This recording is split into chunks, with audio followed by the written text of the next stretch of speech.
তোমার যে কোনো শক্তি পুজোয় বলি দেওয়া হয়। আমি কিন্তু কখনো বলবো না যে আমি হত্যাকে কখনো আমি প্রমোট করছি, কিন্তু আবার আমি বলির এগেনস্টেও না।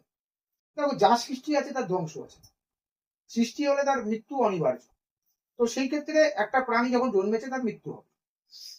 এবার আমাদের শাস্ত্রে এটা বলা হচ্ছে যে মাকে বলা হচ্ছে বলি প্রিয়। তো এখানে খালি কালী পুজো বলে না, যে কোনো শক্তি পুজো, দুর্গা পুজোয় মহিষ বলি হয়, কালী পুজো মহিষ বলি হয়, ছাগ বলি হয়, জগত্রী পুজোতেও বলি হয়।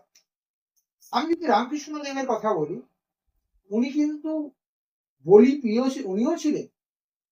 উনি কি করতেন, উনি ছাগটাকে উৎসর্গ করে দিয়ে, নিবেদন করে দিয়ে উনি রক্ত দেখতে পারতেন, মৃত্যু দেখতে পারতেন, উনি মায়ের পেছনে কিন্তু লুকিয়ে থাকতেন। আর ওনার যে পাঠার মাংসটা খেত, সেটা কিন্তু বলির মাংসটা খেত না। তাহলে উনি উনি কোথা থেকে তোমার আলাদা হলেন? মা সারদা দেবীও বলি মাংস খেতেন, উনিও সবাইকে দিতেন, তাই নিবেদন করতেন, তাদের ভক্তদের দিতেন।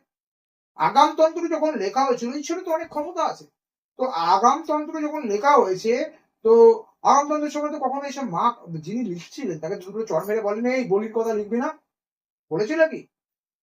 দেখো, যার বলি দিতে ইচ্ছা করবে সে দেবে, যার ইচ্ছা নেই তাকে জোর করে দেওয়ানো কিছু নেই। আমি বললাম না, আস্তিক নয় নাস্তিক নয়, বাস্তবিক হও।